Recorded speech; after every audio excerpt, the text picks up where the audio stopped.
Hi there and welcome to a special edition of Gardener's World. Now this is a very quick edition, and this is because something has arrived today in the post, something that Monty Dog had ordered for the pond.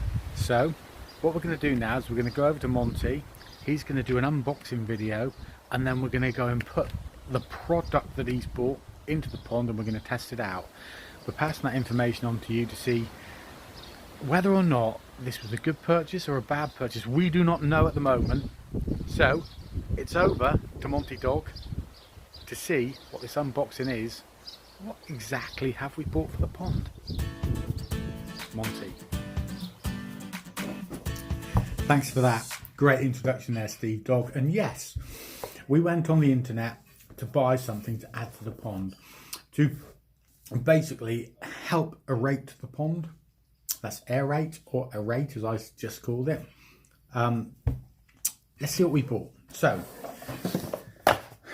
the box arrives. Now I'm expecting a big unit from the internet for a solar powered pump, and then this comes along, and I'll be honest, I did open this up a minute ago and think, did I buy this from Toy Town? This is it. Let's be fair, it doesn't look impressive, does it? So what do I get in the box? Well, I get a solar panel, I get a connection to a little pump. It doesn't look good, does it? Let's be honest. Let's get out to the pond and see what this is like in action. Join me right over there right now. Here we are at the pond, and as you can see, I've got a cover over the pond to keep the herons out, but a little bit of a Monty Dog tip for you here.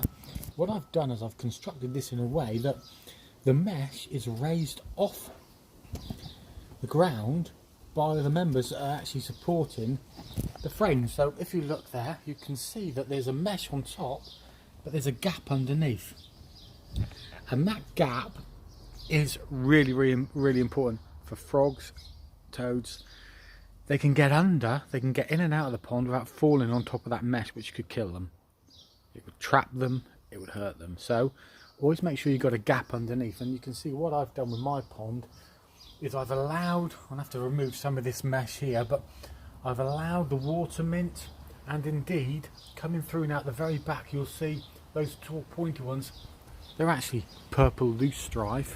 They're going to come through later in the summer to give us some flower through that summertime. So it all looks a bit crummy, I think is the phrase. Crummy. 17 quid. Maybe I should have put my hand in my pocket and spent 37 quid, which was the next one, was the one I was really looking at. Or would I have just ended up being seen off for more money? I don't know. And let's have a look at this pump, and believe me, this is not Niagara Falls. This is not some sort of geyser from Yellowstone Park or anything like that. Look at it. This is what we get, although it is a cloudy day.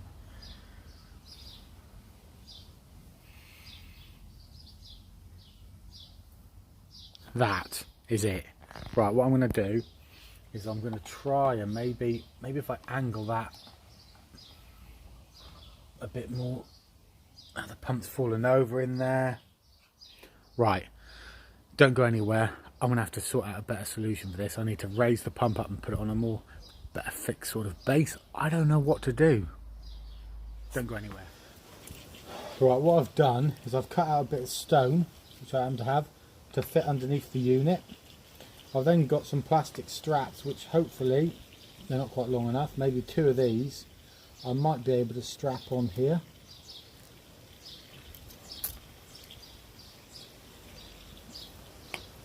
And do something like that there, and then we can go around that there. This will actually hold this in place then, so rather than having to rely on the sticky pads, which aren't very good,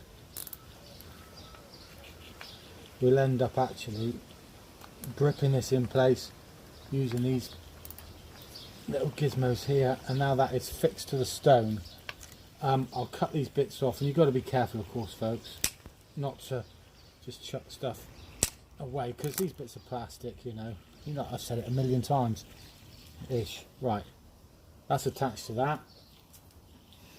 That can now go in there. Our water feature is complete.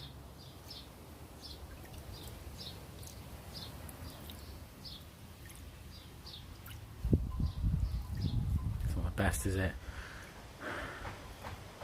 So there you go, folks. Not the water feature we're all hoping to see. Let's show you some water features now and see if you can then spot which one's ours in amongst these. And then we'll go back to Steve Dog to sign off.